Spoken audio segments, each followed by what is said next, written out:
अरे बापरे बाप, आत्ताची या क्षणाची सगळ्यात मोठी कारवाई. अख्खा महाराष्ट्र हादरला. होय, अखेर दादांच्या विमान दुर्घटनेचा सगळा कट रचणारा माइंड मास्टर आत्ताच पकडला. ही नुसती एक बातमी नसून सर्वात मोठा भूकंप झालेला आहे. यावेळी हा भूकंप पवार साहेबांनी घडवून आणले आहेत.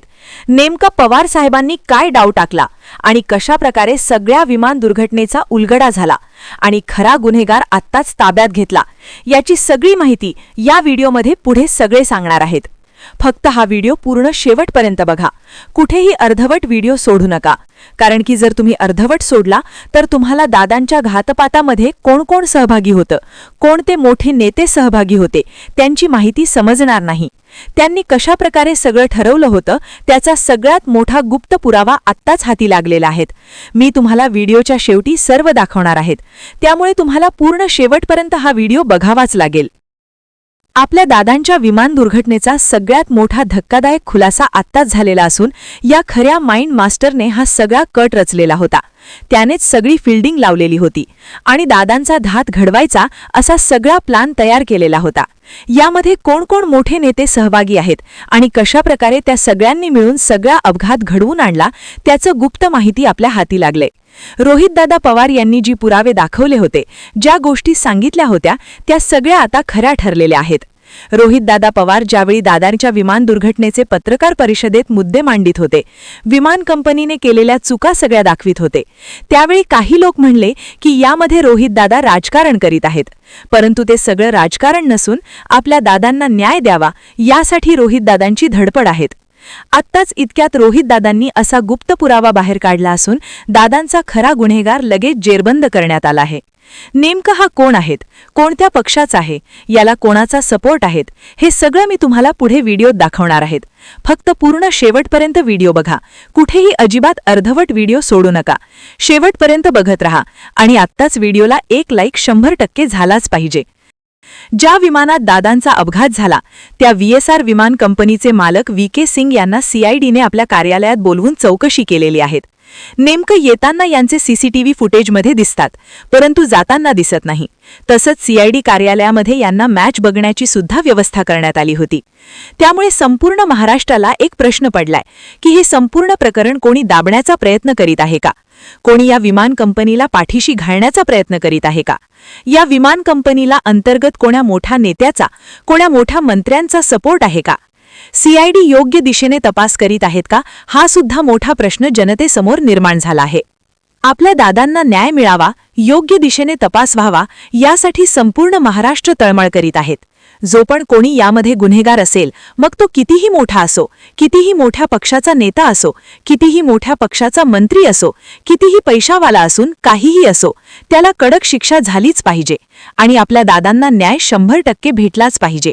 यामध्ये सगळ्यात महत्त्वाचा ब्लॅक बॉक्स होता, परंतु तो उष्णतेमुळे खराब झाला आणि डेटा रेकॉर्ड करता आला नाही. त्यामुळे बऱ्याच गुप्त गोष्टी या पडद्यामागेच राहिल्या. कारण की ऐनवेळी दादासोबत काय घडलं, शेवटच्या क्षणामध्ये कोण काय बोललं, हे विमानामध्ये काही तांत्रिक बिघड होता का, ती सगळी माहिती महाराष्ट्राला समजली असती आणि सत्य जगासमोर आलं असतं.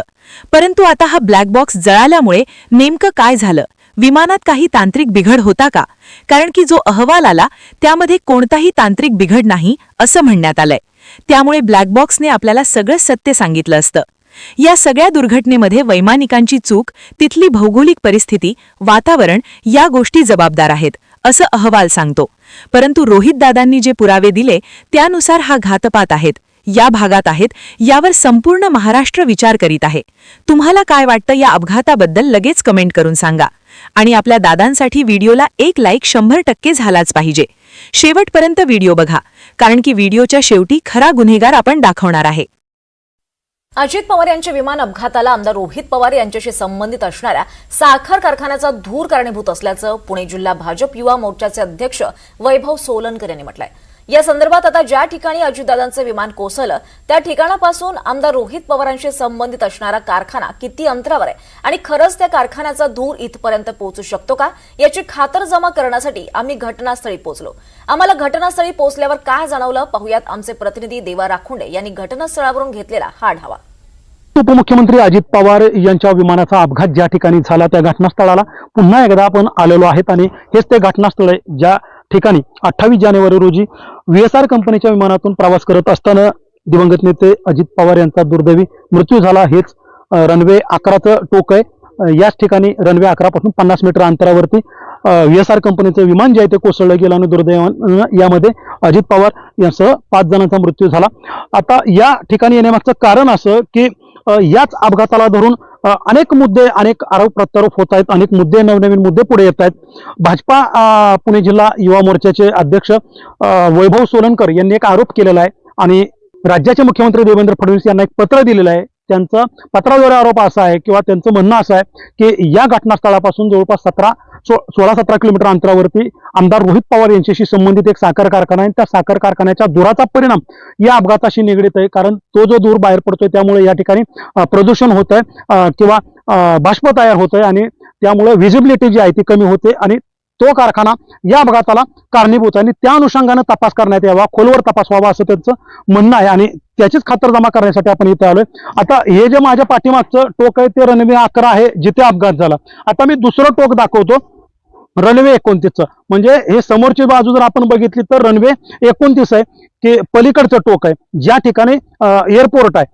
याच रनवे 29च्या बरोबर समोर पलीकडे जर आपण बघितलं तर मग ते जे अंतर आहे समोरचं तिथे जवळपास 15 ते 16 किलोमीटर अंतरावरती म्हणजे त्या दिशेला आमदार रोहित पवार यांच्याशी संबंधित असणारा साखर कारखाना आहे. प्रश्न हा आहे की 16 किलोमीटरवरून किंवा 15 किलोमीटरवरून साखर कारखान्याचा जो धूर बाहेर पडणार आहे त्या धुराचा परिणाम खरं या ठिकाणच्या या लँडिंग पॉइंटला म्हणजे रनवे 11ला किंवा रनवे 29ला होतोय का? खरं तर महाराष्ट्र प्रदूषण नियंत्रण मंडळानं आता याचा शोध घ्यायला पाहिजे. संशोधनाचा भाग झालाय हा की 15-16 किलोमीटरचं जर अंतर असेल रोडमॅपचं असेल, बरे हवाई अंतर थोडं कमी असेल, मात्र त्याचा परिणाम या ठिकाणच्या या विमानाच्या लँडिंगच्या पॉईंटवरती होतोय का आणि खरंच तो कारखाना अजित पवार यांच्या या अपघातास कारणीभूत आहे का? मात्र दुसरा मुद्दा मला या ठिकाणी आवर्जून तुम्हाला तुमच्या पुढे मांडायचं आहे की हे रनवे 11चं हे टोक आणि माझ्या समोरचं जर बघितलं पलीकडचं जे मी आता दाखवलं तर रनवे 29चं टोक. या रनवे 29च्या टोकाच्या बाजूलाच बारामतीची MIDC आहे. म्हणजे हे जे विमानतळ आहे ते बारामती MIDCला चिटकून आहे, फार अंतर नाहीये, जवळच बारामती MIDC आहे आणि MIDC मध्ये अनेक कंपन्या त्या ठिकाणी चालतात. मग बारामती MIDCचं प्रदूषण जे आहे, जे काही कंपन्या चालत असतील त्याचं प्रदूषण या ठिकाणी होत नाही का? मग त्याचा काही परिणाम या ठिकाणी होत नाही का? हाही प्रश्न या निमित्तानं पडतोय ना. कारण जर 15-16 किलोमीटरवरचा कारखान्याचा धूर याला परिणामकारक ठरत असेल तर मग MIDC मधून बाहेर पडणारं प्रदूषण असेल, जो हवेचं प्रदूषण असेल किंवा धूर असेल, वेगवेगळ्या फॅक्टरीज त्या ठिकाणी चालतात, त्याचा परिणाम या रनवे 11च्या बाजूला किंवा रनवे 29च्या बाजूला लँडिंग करताना होत नाही का? हे प्रश्न या निमित्तानं उपस्थित होत आहेत. त्यामुळे खरं तर हा अपघात जो झाला त्यामध्ये या प्रदूषणाचा काही भाग कारणीभूत आहे का या अपघाताला, की उगाच याचं राजकारण केलं जात आहे, असे अनेक प्रश्न या निमित्तानं उपस्थित होत आहेत. आणि त्यामुळे खरं तर या अपघाताला नक्की कारण काय हे शोधून काढणं आव्हान बनलंय. देवा राखून, NDTV मराठी, बारामती.